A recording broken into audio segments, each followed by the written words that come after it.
Hey everybody, thanks for coming out to Flyleaf Books and supporting this wonderful author as well as our independent bookstore. Yay! Woo, Tonight we'll have the pleasure of hearing from Tim Garvin presenting Everything Makes Sense, a close notice of life and consciousness. Tim Garvin studied philosophy in college, became dissatisfied with its emptiness, and began to prowl the library for books about the inner world. Eventually he discovered the work of bear with me on pronunciation, but Aurobindo Ghoshi. Okay. A year later, in 1969, he was introduced to Meher Baba. He traveled to India more than a dozen times to visit Meher Baba's tomb site and speak with his Mandali, those who lived their entire lives under his direction. He lives in Durham, North Carolina, and he will correct my pronunciation, I'm sure, in this talk. I'm so sorry. We hope you make the most and enjoy this event.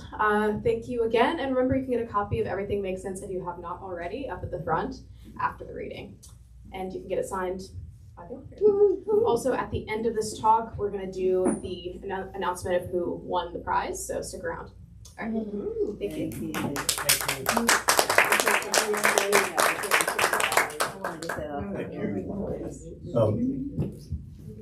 Hello, is that good? Yeah. Well, I thought I would begin by reading the first 4 chapters of this book, and it's only 4 pages. It doesn't take long. I wrote some pretty short chapters in the beginning, and really through the book, in fact. But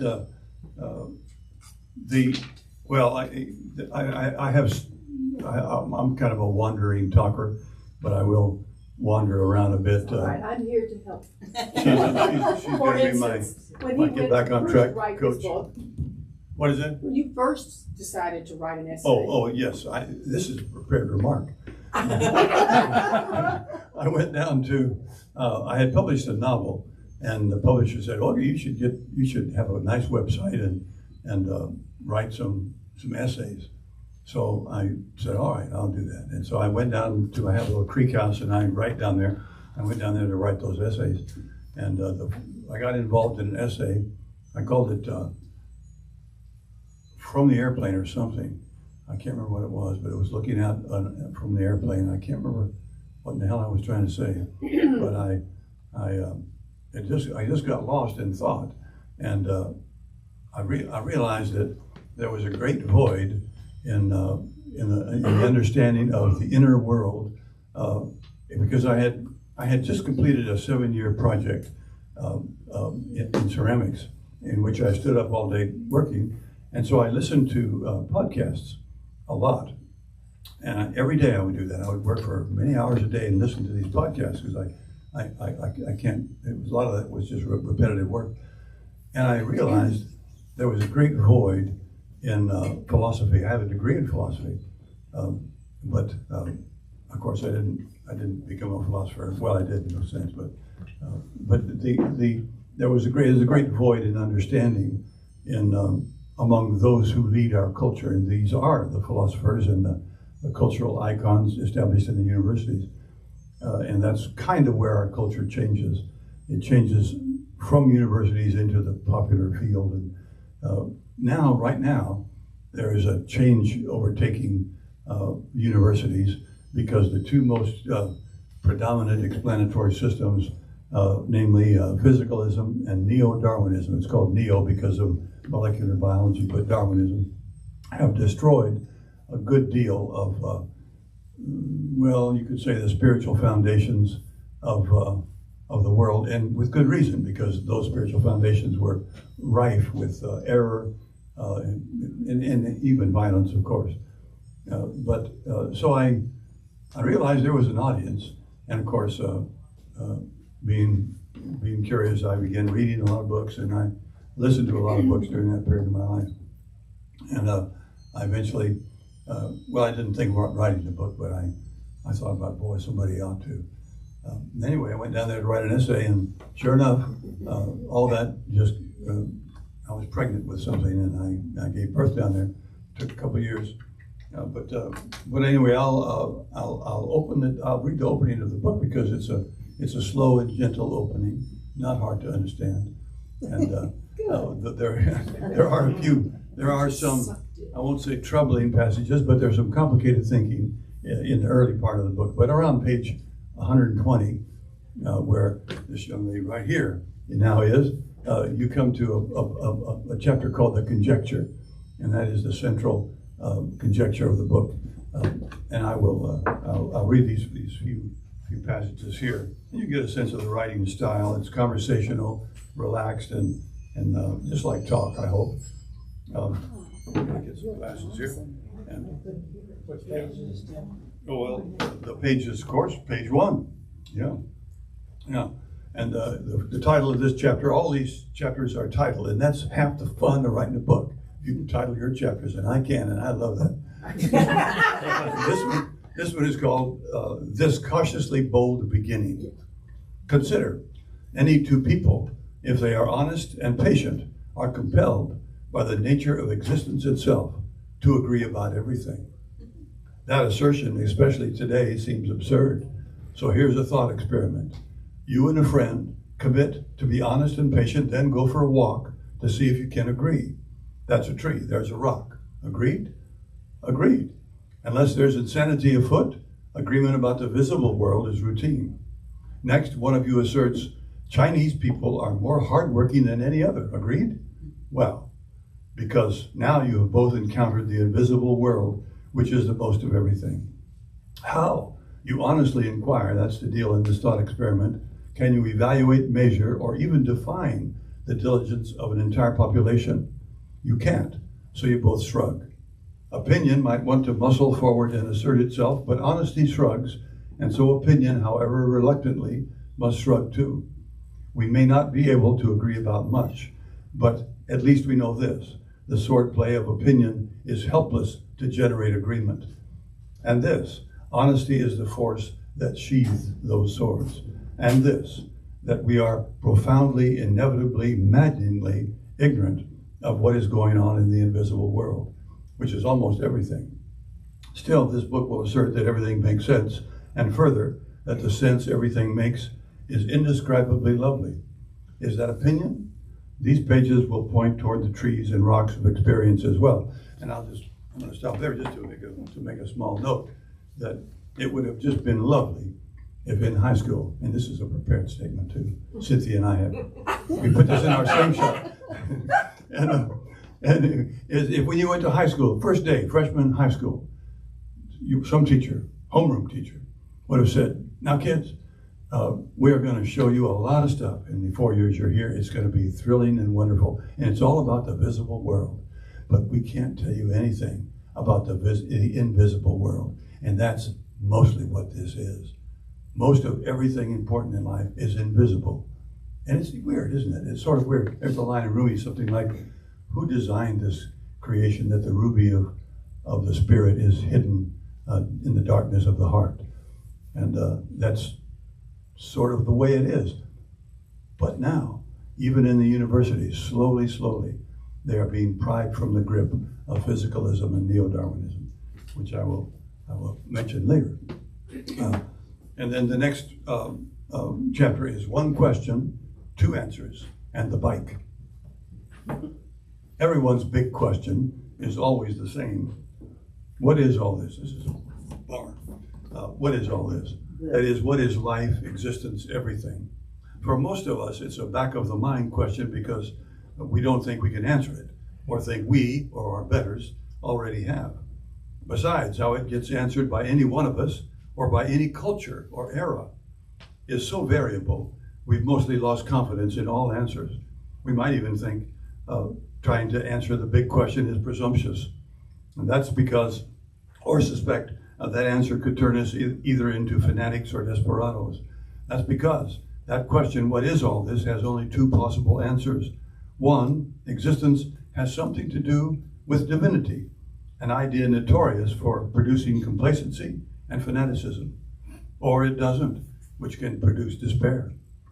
On the no God side, we have the testimony of scientific materialism and its cornucopia of iPhones and airplanes. On the God side, we have libraries of disputing theologies. So why bother? Because anyway, we need to hit the grocery store, deal with those termites, and look for a new job, and basically keep peddling. Because as we well know, unless we're moving forward, the bicycle of getting along in the world tips right over. Still, for most of us, there are moments when we lay the bike down, walk into a field alone, maybe at night, and think, well, I got a lot of what I wanted, some of what I didn't, and still, out here under these stars, this pesky loneliness is back. And again, the question comes, really now, what is all this? The question is generally not followed by an answer. And there's a bicycle. At least we know how to ride that. So, also we must. So up we mount, and off we go. But if you find yourself returning to that field more and more these days, then come along. So that's the first two chapters. Yay, that's great. Thank you for coming. All right, this one is a little bit more thoughty, but hopefully not too much. This is called Experience to Thought. Writing down thoughts creates two problems. One is the problem of transferring experience to explanation. Problem two is the unhappy nature of explanation itself. Well, I can see I've lost the most important members of my audience. They have an appointment. Now we really have to get in it. That's a good intro. Thank you, guys. Yeah. Okay. Well, you can't expect everybody. No, I know, some people. All right. Problem two is the unhappy nature of explanation itself. By the way, I shouldn't comment every time I get an idea, but explanation, very challenging subject. And it is one of the principal observations of this book, that we are all embedded in a forest of explanation, and it's all reflection, not the thing reflected. The thing reflected is the essence of our being, and that comes from intuition. But it doesn't come, reflection, that's why they call thought reflection, because it's a bouncing off of something that is more primordial. Otherwise, there would be nothing for language to name. Anyway, about the first. Say you bite into an apple and then think to recommend its taste to a friend. You might say, need only say, and can only say, try it, it's good. That's because even apple aficionados are helpless to usefully parse the subtleties of taste. Everyone can distinguish, on a chemically charged strip of paper, for instance, apple taste from orange taste. But no one can provide a verbal account of those tastes so that someone who has never tasted either can distinguish between them.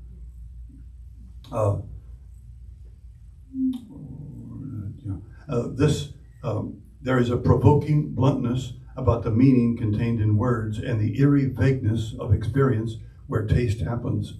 This bluntness, this inability of language to make evident and easily transmissible our lived experience, is why we communicate through the generalizations we call ideas. The difficulty is that ideas about which we hope to construct agreement are seldom as simple as the taste of an apple. Instead, they are compounds of ideas and have hidden in their layers ideas about which we may not agree. We are all Brazilians or Christians or pragmatists, so at least we agree about very little. The fact that we communicate in ideas brings up the second hazard of thinking and writing thoughts: explanation itself. Explain a tree. Okay, it's that thing with branches and roots and leaves and, wait, branches? What are those now? Branches are those things that stick out from the trunk of the tree, and they have, explain everything they have. Explain bark, then cambium, then mitochondria, then protein, then atoms, then quarks, and explaining stops. Because, alas, explanation always finishes at the blank wall of the unexplained. Every explanation that satisfies only satisfies because we stopped questioning when explanation had served its purpose. How do you get to New York? Well, you go north and east, and eventually you'll see a bunch of buildings, and that's New York. Every explanation requires only enough peripheral expansion to get us to New York, build an iPhone, or catch a mammoth. It's simple to see that all explanation, when examined, is founded on the unexplained. Another issue with explanation, which will become more evident when we consider the notion of physicalism, is that explanations are offered to fill the void beneath inquiry, and thus must comply with and satisfy the inquirer's context, as in, A child cannot explain to his mother that the reason he hit his sister was that his hand moved. Explanation can be understood as a penumbra. A penumbra, by the way, is that the edge of a shadow. Edge of a shadow. Yeah. Explanation can be understood as the penumbra of unthought thought that surrounds and supports the thought it explains. These unthought but linked thoughts are what create the vast meaning density we call intelligence, and are why we can give each other hints. What's that animal with the long neck that lives in Africa? You mean giraffe? We were able to think of giraffe because the penumbra of connected thought surrounding giraffe includes long neck in Africa. On a map, you can know exactly where Kansas is and what it looks like if you know the shapes and locations of Missouri, Oklahoma, Nebraska, and Colorado. But if you don't know the shapes and locations of the states surrounding those states, you're still lost. Despite the immensity of our thought world, we are all swimming in a fathomless matrix of the unexplained. But we can catch the mammoth and build the iPhone, so we don't much think about it. Here we will, though. So apples and explanation make book writing and reading a fraught task. The best any thinking can do is point and proclaim, "Go that way, you'll see what I'm talking about." Though this book is boldly entitled "Everything Makes Sense," clearly, so far, for humankind it hasn't. These pages grant that all thinking, this thinking too, is merely a pointing, an effort to draw a clear "go that way" arrow, trusting that in the laboratory of your own being, you can make the validating experiments.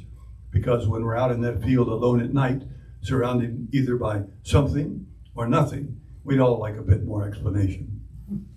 So that's the beginning of this book.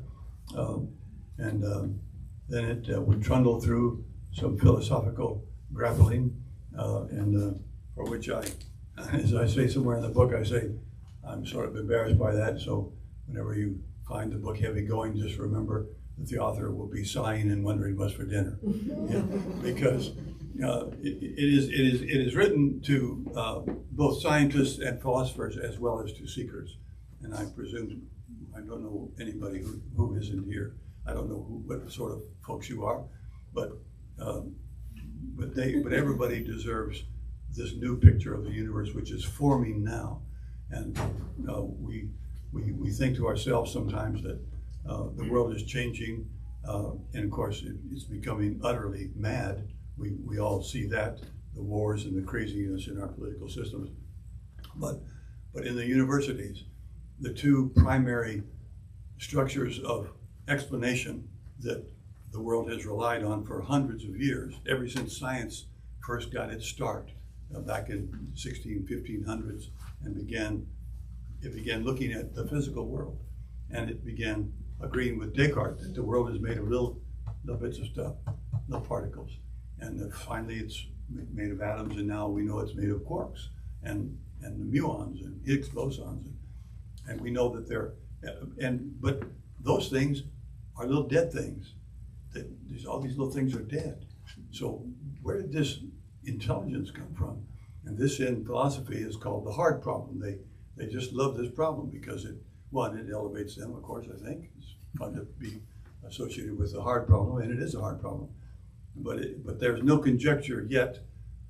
There are a few conjectures, but the majority of people, it's hard to get tenure in a university now without being either a neo-Darwinist and a physicalist.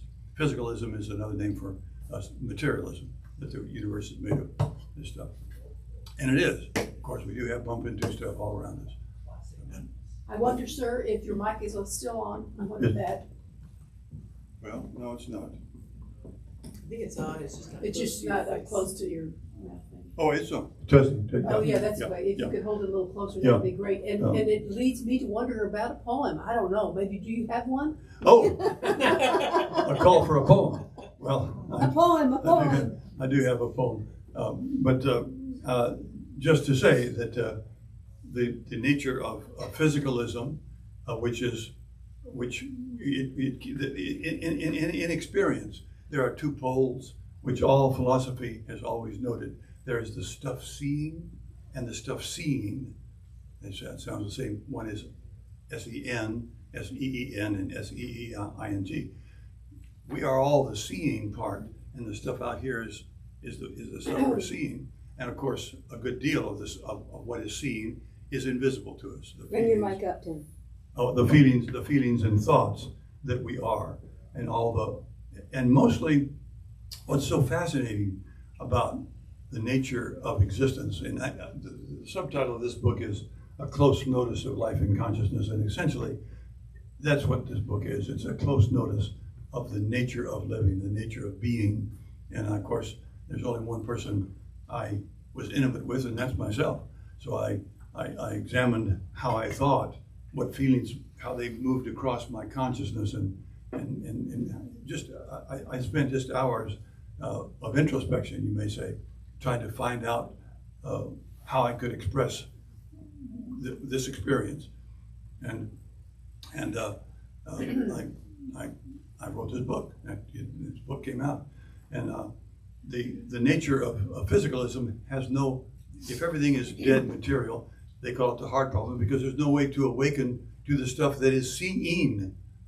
There's no seeing in the dead stuff, and that's and of course there are many people trying to discover where consciousness lives in the brain, and all they can do now is form correlations between this part of the brain lights up when you feel angry or whatever, and it's certainly true that the brain is connected to the neural symphony that's always going on, but and to this experiential feeling that we all are, but it doesn't produce it. Cause goes back and forth. In any case, the other one is neo-Darwinism, which is neo because of molecular biology. I think I mentioned Darwin didn't know anything about that, but now that we have that information, we've had to revise that, and it's being attacked a lot of the times by the religious people, and because it is far too simplistic to account for the nature of evolution. Certainly, evolution is clearly a fact. The Earth is a graveyard of developing species. But as this book proceeds, it discovers an inner realm of experience that in which there are a lot of just laying around facts of existence. The consciousness-unconsciousness junction is a big one. That most of my being is utterly unconscious. For instance, one of my favorite examples is me saying a sentence. I'm saying a sentence right now. I have no idea what in the hell I'm going to say. I don't know where it's coming from, how I'm able to emit from this fountaining sense. I'm presuming it will end with grammatical correctness in some way, and it's not. It is utterly unconscious in me, and it is in you too. Your ability to understand this sentence, utterly unconscious. We have no conception, and no philosophy, and no psychology, and no science has yet to solve that puzzle. Anyway, I'm being instructed, I'm sure, that I should read this poem in a chunk, which I will do. This is a poem I really dearly love.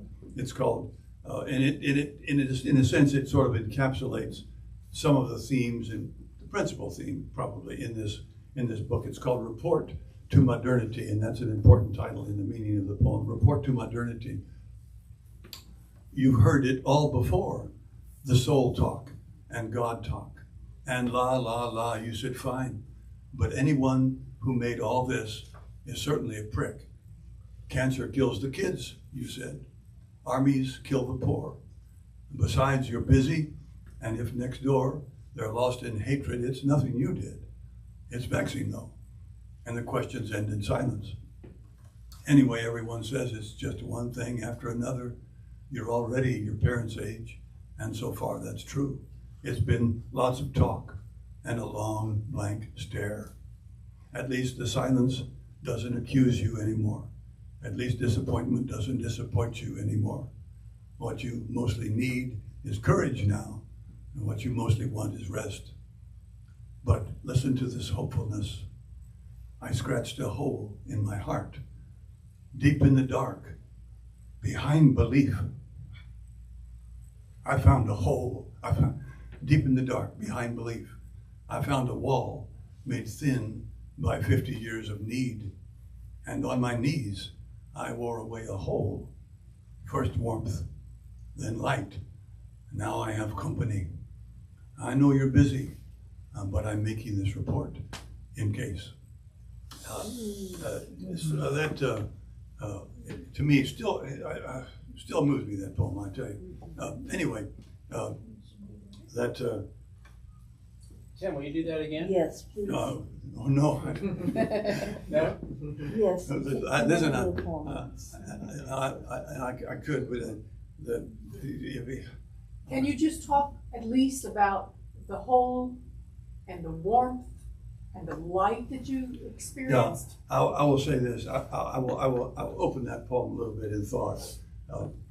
The opening of that poem is, one of the principal objections about considering that this universe that we're in is divine is that the same tidal wave takes the children and the villains. The young kids die. What in the world? How could you?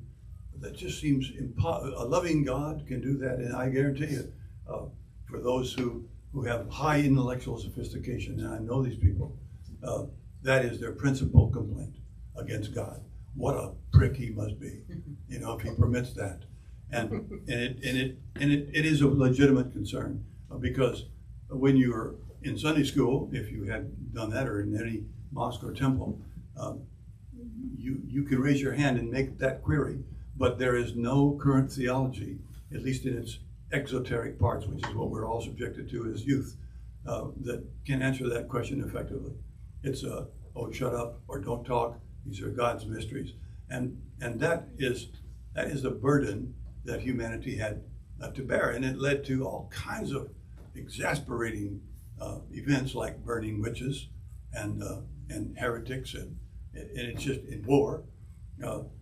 But now, because the world is ripening, we're seeing that the ideas that have supported these theologies are really crumbling to dust. And just as the science that opposed those ideas is similarly crumbling to dust, physicalism and neo-Darwinism don't make sense. There are great voids in their suppositions, and it's becoming evident. As I say, you used to have to be a believer in those two explanatory systems to get tenure. Not so much anymore. It's still a problem, because things change slowly, as Max Planck, the great father of quantum mechanics, said, that science changes funeral by funeral as the old thinkers die off.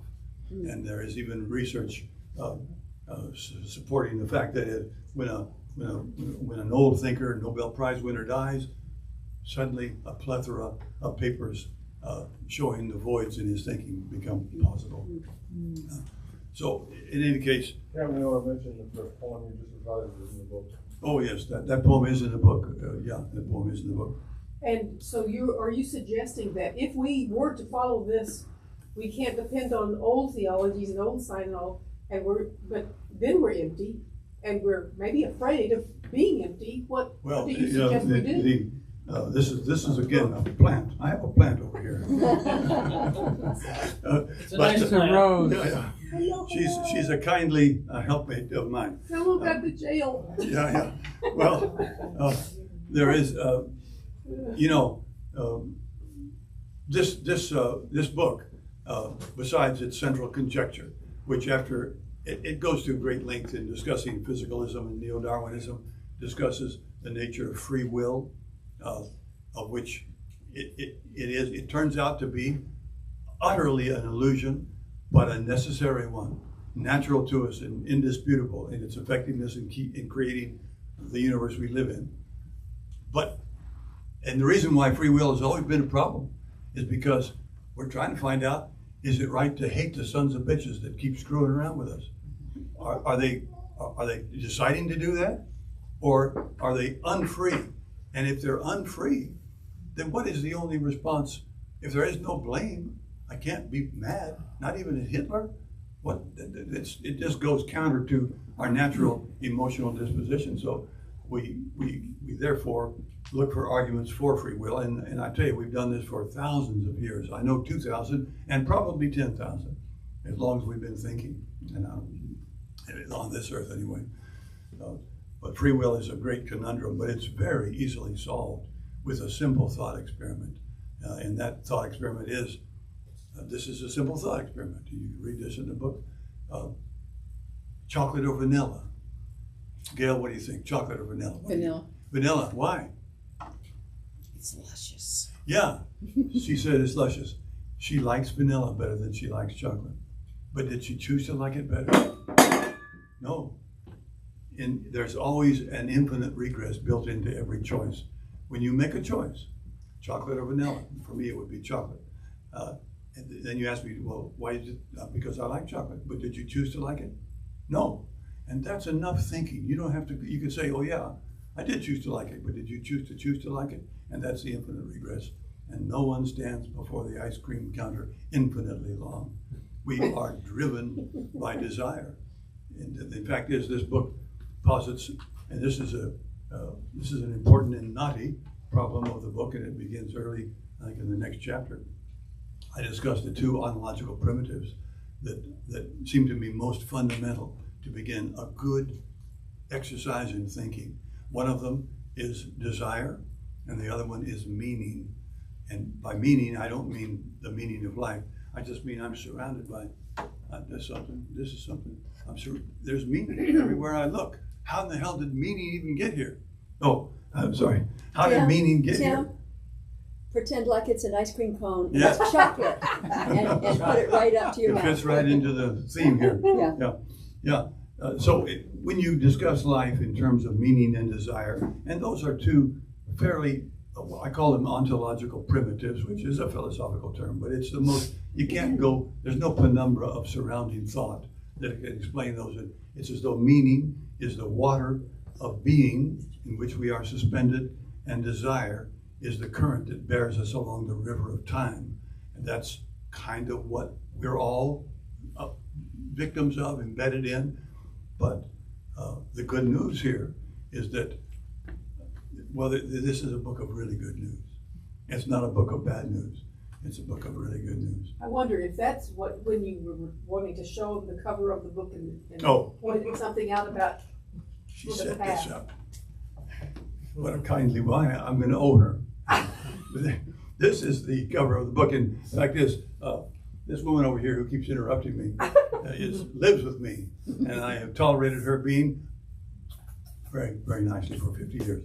But this is the book cover, and it was painted by Dee Nickerson in Cynthia. That's her. Found this on the internet, not this particular painting, but this author, this painter, and we looked on our website and found this was a perfect example of what we are doing. There's a little figure down here.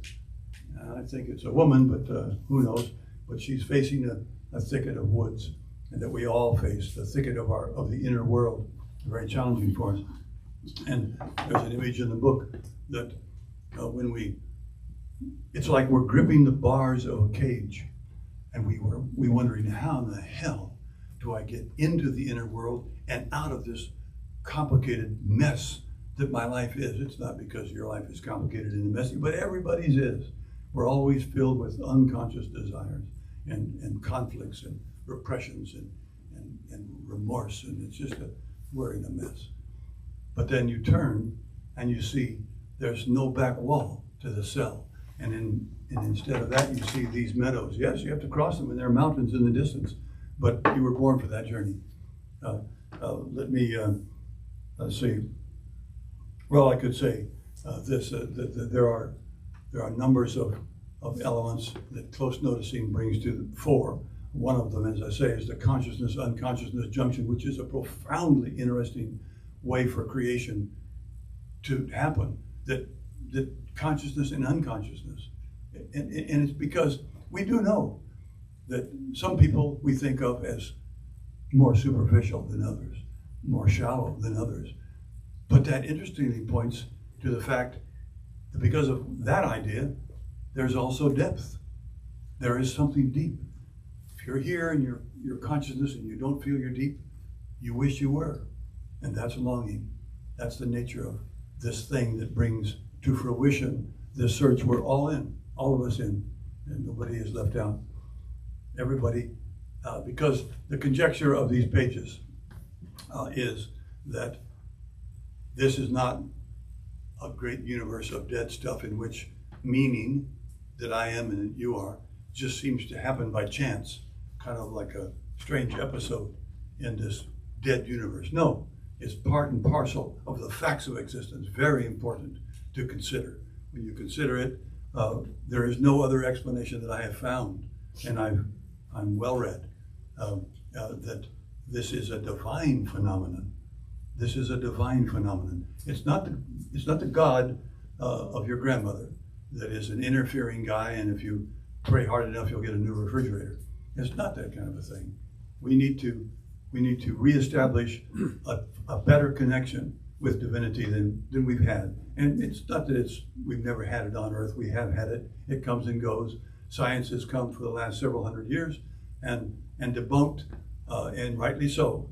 As I say somewhere, it has left a harvest of historical blunder strewn in the fields of thought when it attacked religion, as it should have, because religion had gotten a lot of things wrong.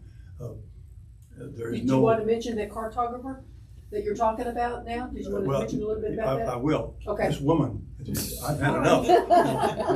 If we have time for questions, I'm just trying to push along a little bit. Yeah, well, I don't know how much time we have here. Yeah, well, we're doing fine. But the idea of divinity is one that's fraught with, it's hard to talk about divinity. One, because everything that's important in life is invisible. Two, is because a lot of that invisibility lodges in anybody you're talking to about it. They, one, have been talked to about it before and it was boring or made them feel guilty. Or two, who are you to tell me about divinity? There's a lot of obstacles and blocks in our nature that it's hard to open ourselves and wonder with dispassion, is this something that would be useful to me? Without objecting, refusing, asserting, embracing too quickly, but slowly through a kind of inner osmotic pressure to begin to think, this might be interesting. And that's why this book is a careful excavation first of the inner world, so that one, you'll feel that you're in comfortable hands, somebody who's not thrusting a belief system on you, because belief has always been a frail and tinsel guide. It has never been a valid way to order civilization or the inner world. Belief is just it's a kind of a mask. It's a tissue thin facade, and it's useless to a seeker. What is not useless to a seeker, though, is faith. Faith is different. Faith is a force, and it's based on experience.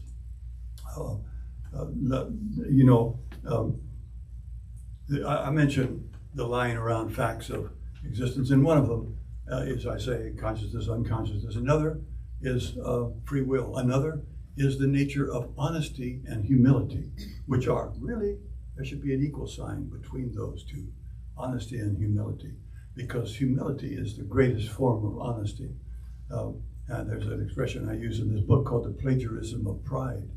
You cannot, in the end, since everything is not done by me, but deep analysis realizes everything is done through me, then pride doesn't have any legitimate place in the psyche. It's always exposed as a fraud. I didn't really, if I win a contest, who made me smart? Who made me a high jumper? Who made me skillful? Well, you could say it's your character, but who gave you that character? How did you develop that? There is nothing done by us, it's all done through us. I know that's a big, I won't bother to debate that, because these questions are difficult and they require careful and deliberate, dispassionate thinking. But before I'm assaulted again from this,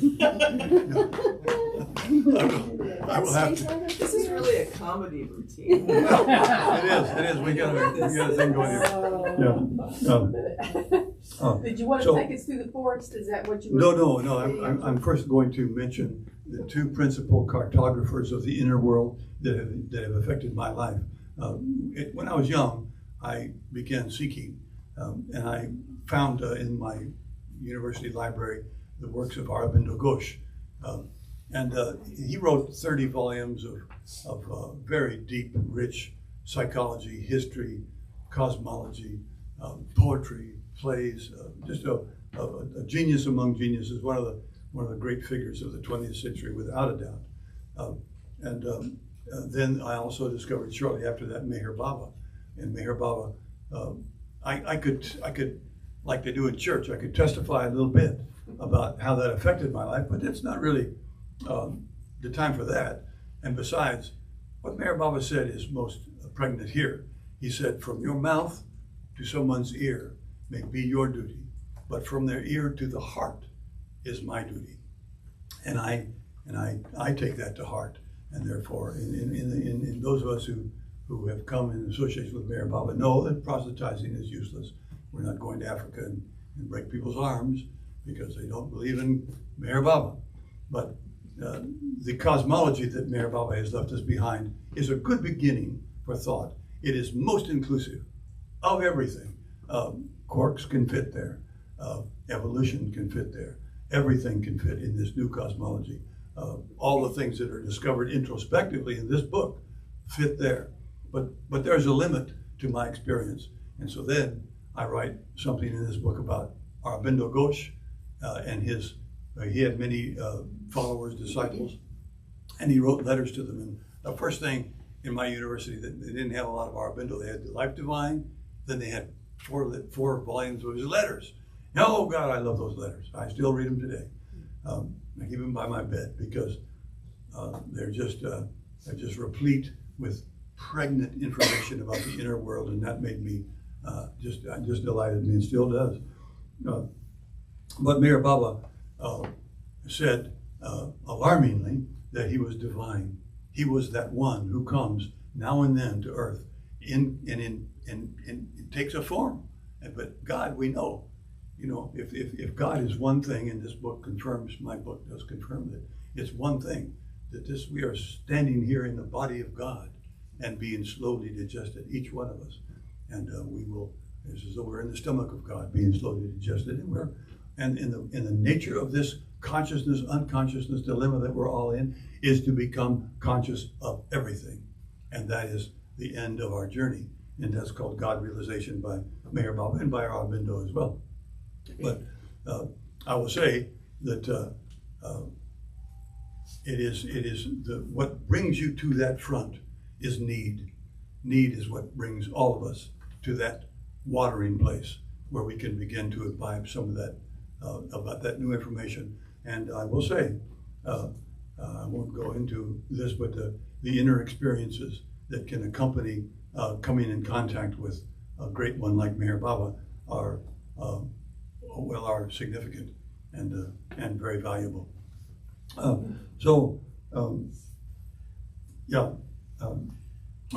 Finally, I leave this before she harasses me one more time. I leave you with this, that this work that we are, all of us, destined to do we are not advised to come and see. We are always advised to go and see, because everybody goes alone. And that's why you go to church, and it's good, it's helpful, and for many people it's very helpful, but it does not satisfy the requirement for the inner journey. The inner journey is a different thing, and that is the close watch of yourself and the deep inner aspiration for more consciousness, for more love. And love is as they say, God is love. Well, he really is. And it's not a sentimentalized form of love. It is a very deep and rigorous feeling, this love that makes a request of us. And then the request is to make yourself dust, to grind yourself into dust. And that's the goal of life. Now I will read another poem before I read the last thing, and I will read that soon. And this is a poem I really love as well, and it sort of encapsulates what I've just been talking about, the actual path. And this is the poem. It's called The Forest, and the forest in this poem symbolizes the inner world. A forest starts behind your house. Eventually, you'll want to wander there. Go when you must, in the daylight or the night. Their time is unimportant, and the only light is shadow. The eyes of beasts will follow you from thickets, but so what?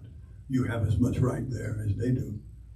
So then it's dappled clearings, misty starlights, this and that, the paraphernalia of knowing. Notice what you can. The forest is immense. No one can notice much. Eventually you'll find a creek and deeper wonder starts. See the way the water moves. Everyone goes upstream, and so will you. Eventually the earth inclines, and you're deeply breathing. The water's clear and cold, and mumbling something true. Notice what you can. No one can notice much. Eventually, wild thirst begins, and you'll get so tired of dryness, you'll tear out all your chest bones to let the water in. If you can, kindly let me know what happens next. I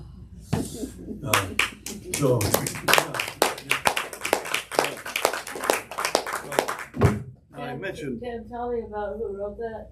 I did write that. You wrote, Yeah. you wrote that poem? Yes, I did, yeah. I always say that I like it to sort of deflect from that, but it never really fully works. When did you write it? When did you write that? Some years ago, I'm not sure exactly. Now this is the final little thing, and a nice summation to this little talk.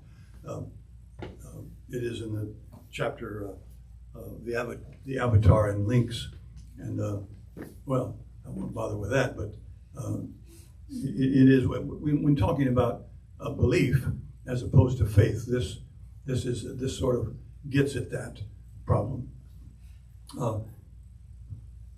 The grief of living is as natural as it is inevitable because it is a symptom of separation. Even if we somehow come to believe in God through our upbringing or through thought, belief is only a bandage over that wound. Belief is a beginning, though, since it can lead to faith, and faith is force.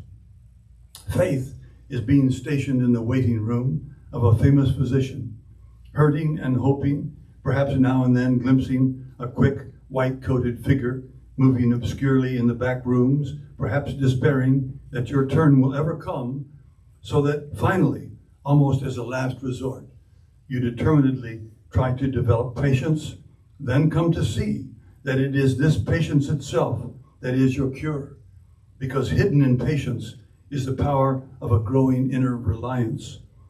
The room begins to brighten, the faces about you gladden, and perhaps even from time to time, you see the physician himself sweep past with a smile, and more understand that his treatment is just this waiting, this patience, this surrender. The illness that brought you to him was long in developing, full of layers and nuance, and the cure prescribed is a delicate inner healing that cannot be rushed. Well, that sort of finishes my presentation here. I would like to leave this open for anybody's comments or questions, if anybody has any. If not, then she will ask one. But anyway, this book was a joy to write, I tell you. It was a signal event in my life, there's no doubt. It confirmed and consolidated many of the thoughts and feelings I had been having through a long time. I'm 50-something years in this process, and they say spiritual progress is very slow, and it is, because we bear with us the burden of our previous lives. And by the way, I should say, all of this does. It certainly validates reincarnation. It validates near-death experiences, remote viewing, a lot of psychic phenomenon. Of course, there's a lot of frauds and pretenders in the invisible world, so it's very challenging. And it's not a very safe place to look for guides. But I would say again that Meher Baba and his life itself was a great guide. And many of I went to India and spoke with many of the people that had been trained by him all their lives. They're called his mandali, and that was they were sort of the touchstones of my life, and as they were for many others. But Anyway, I will open the floor in case anybody wants to say something about anything. I'm happy to hear it. Thank you, Tim. Thank you, Tim. Great job, buddy. Yeah, Thank you. awesome. Well, Oh, my goodness. I must have covered Geez, this well, you did subject well. very well. You got to the last Your chord. Now fix the pure next. heart comes through so beautifully. Excuse me? Your pure heart comes through so beautifully. Oh, well, he said something about pure heart, and I think he was referring to me, so I'm gratified. Thanks. Yeah. Anyway, yes, Kurt, go ahead. This is one of Linda's favorite things, and anything that's said cannot match what's already been presented. And it's overwhelming what you presented. I mean, I don't know, unless somebody's well versed in all this to some extent already, how it can possibly be comprehended. But one of the key words you mentioned was experience.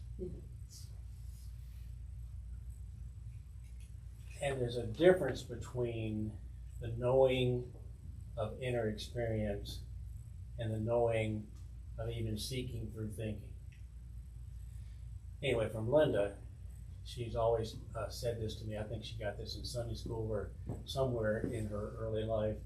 The notion that God said, "I am a hidden treasure, and I want to be found." Is that right? So I'm a what? I was, I am a hidden treasure, and I want to be found. I was a hidden treasure and I wished to, and Yeah. And, This is and the whatever's surrounding said we witnessed it.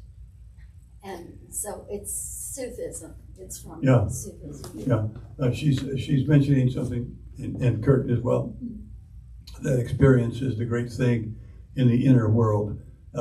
What is perplexing and troubling and can be even fearful for some is that when we hear the word spirituality, we generally want to put on a robe and find our mantra and light a candle, and in order to present ourselves with effective, make a nice presentation to God, because we know what rascals we really are. And that is just the opposite of inner investigation. Baba once said to his mandali, he said, "What? I'm one who has everything.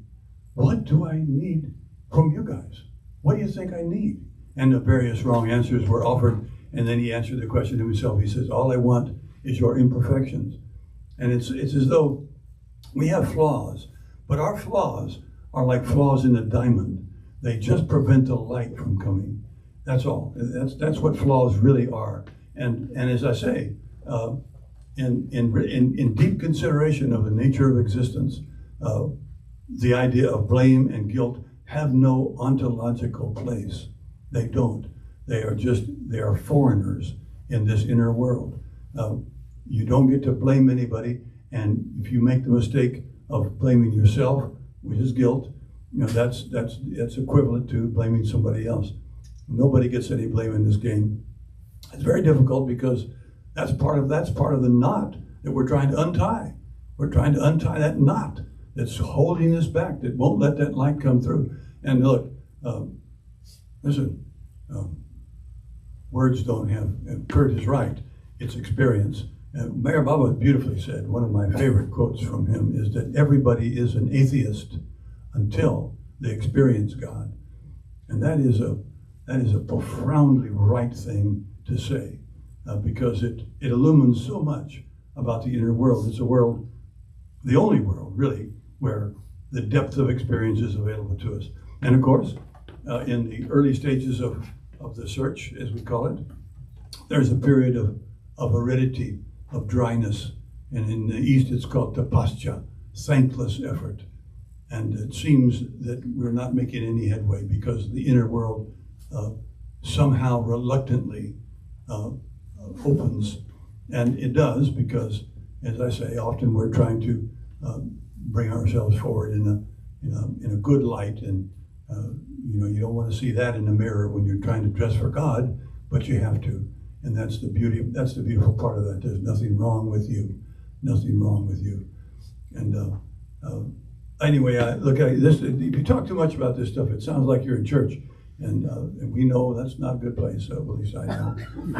Could you just mention a little bit about the last chapter and then we'll go ahead Well, and let's have a question here. Oh, sorry. I have a curiosity about you were traveling to India. Yeah.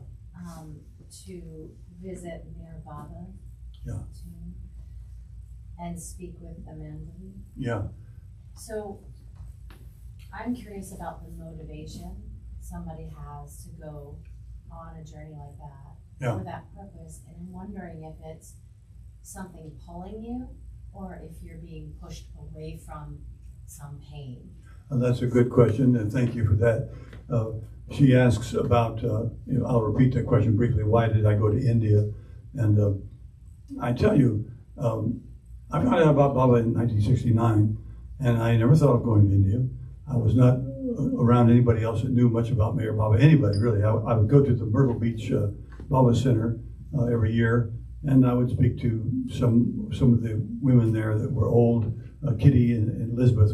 We know them to be Mandali of Mayor Baba, and that was enough. And then finally, I realized, hey, if everybody's going to India, maybe I should think about doing that, and I did.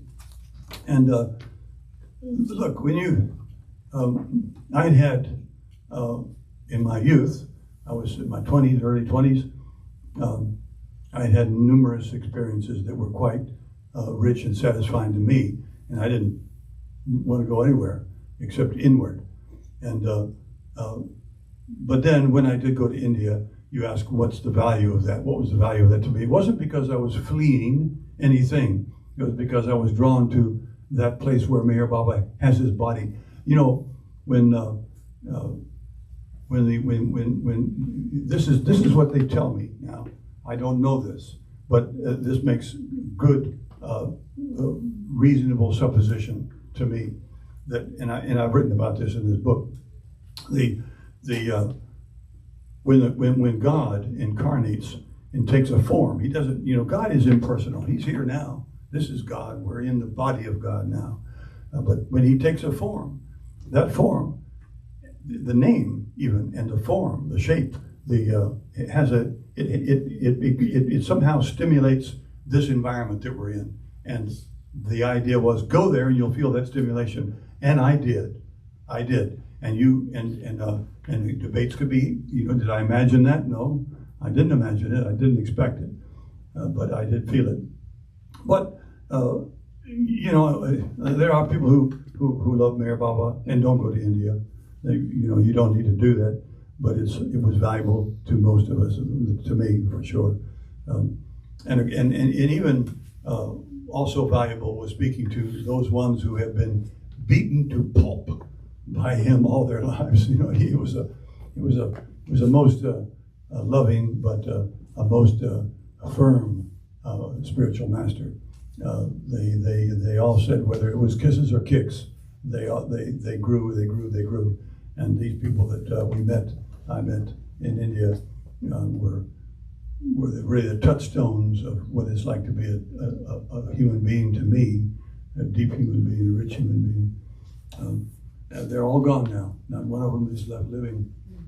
And so the best you can do is me. Yeah. Anyway, yeah. The best you can do is me. I think the partial answer to this young lady's question is, in your poem, you said that when you go upstream on that creek, at some point, even though you're at that stream and it's really beautiful, refreshing, cold water, that your thirst becomes exceedingly demanding. Yeah. And that thing that's in a human being, and the mystics and the mystic poets and the saints, and these aren't just people that are associated with, you know, Jesus or Muhammad or Buddha or Ram or Krishna or Meher Baba. These are souls that have done this yearning without even knowing a name to yearn for. That yearning becomes such a thing that even without a direct communication, a person goes where they need to go or finds who they need to find.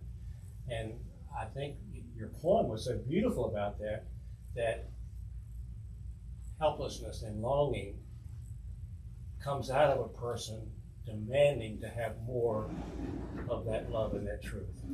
Very true. There's a poem I quote in this book by Rumi, the best-selling poet on the planet. It's not a full poem, it's just a fragment, but it's one of the most pregnant. For me, it's only 7 lines or 6. Who looks out with my eyes? What is the soul? If I could taste one sip of an answer, I could break out of this prison for drunks.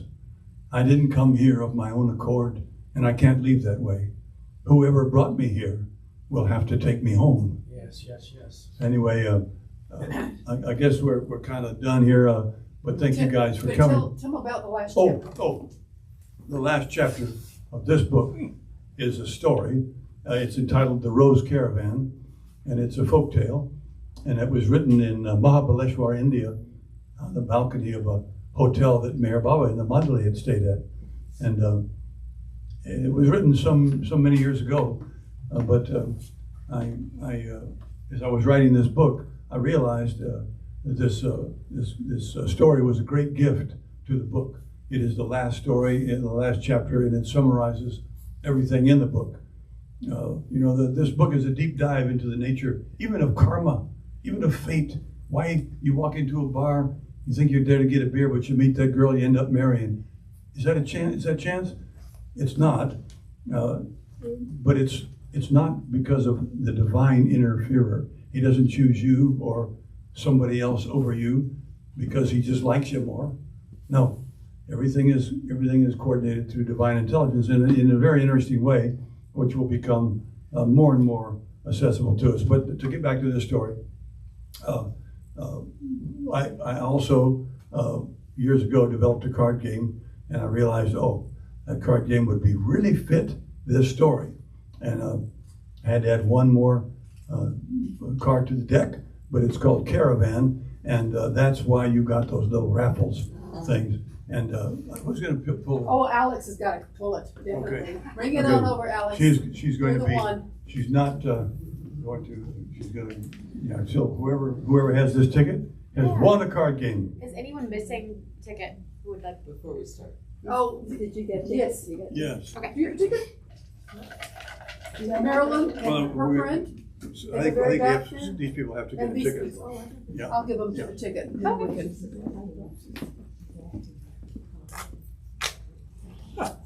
I think I might have handed a couple. Oh, But if anyone needs it, then. do you have one? Oh, okay. All right. All right. So here's the big moment. The big one. All right. How about? Yeah, Dave and Kay. They both got tickets. All right. This is 378889. Oh darn it! Right here. Wow. No kidding. Well,